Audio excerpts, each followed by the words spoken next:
difficulties on the day of the ceremony. My words to the audience are being re-recorded. For those of you watching this, that's why you see a different background, and if you were watching this and you were actually there, why I don't look the same as I did that day.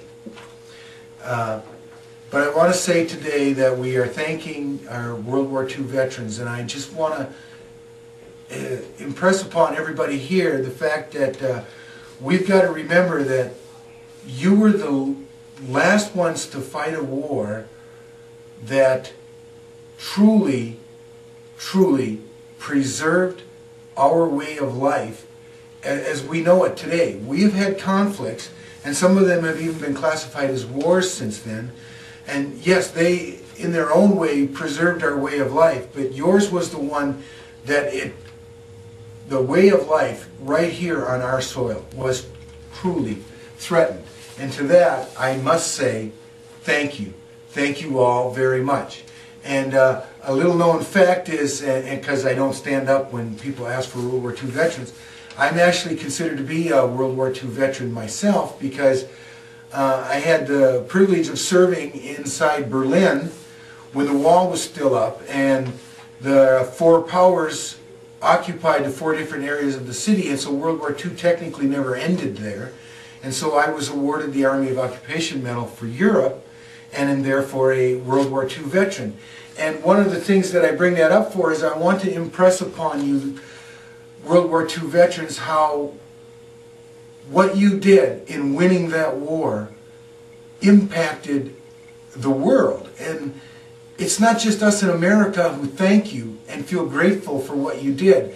There are people all over the world, and it was never more evident to me than when I was stationed in Berlin, and I happened to be stationed there when the wall came down, and suddenly all these Germans who were on the other side of the wall in West Berlin could come over freely and walk about. And the funny thing was they looked for American soldiers.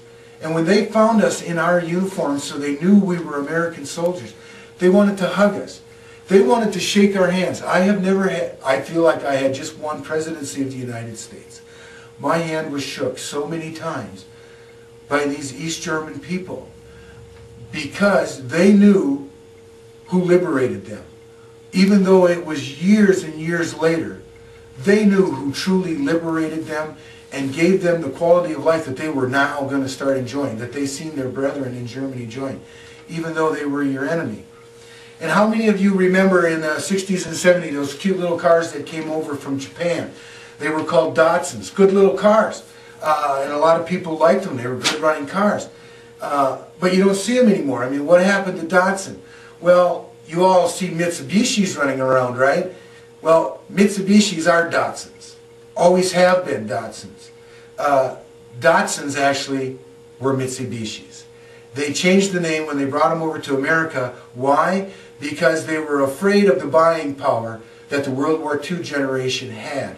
They were afraid they weren't going to have any sales. Why? Because you all were going to recognize the name Mitsubishi. It was on airplanes. It was on tanks. It was on trucks. You saw that name everywhere, and they were afraid. That's the impact you have on the world, that even our enemies are thankful and were fearful years later of the impact that you were going to have upon them. And I can't tell you enough how much I am thankful for the way that by winning that war, you preserved our way of life. I remember when I was in Germany in the early 80s, because it was a different government and a different way of life there. So fearful are they of terrorists in that time that the airport in Frankfurt has a nice balcony that runs around the whole main thing.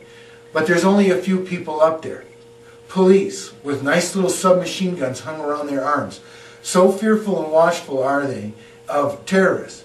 And even since our effects of 9/11 here in America, though we're more vigilant, we still have not reached the point where we have to have that type of police forcing and interference with our freedoms. And to tell you the truth, I don't think we as Americans would ever stand for that way of life. And that's what you've preserved. And that's what our veterans today are still preserving. And the last thing I wanted to leave you with is a quote from Thomas Paine, who wrote these words in 1776 when the colonists were still deciding whether or not they even wanted to go to war to create the way of life that we now have today. And I think in your generation in World War II, those words were so very true. But I think now, today, especially with all that's going on, these words are even more true still today than they ever have been throughout our history. And I just want to read those words from you really quick. These are the words of Thomas Paine, spoken in 1776. And they are very true today. These are the times that try men's souls. The summer soldier and the sunshine patriot will in this crisis shrink from the service of his country.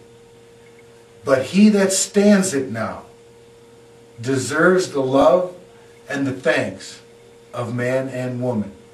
And with that, I say thank you. The years, thine alabaster cities gleam, haunted by you.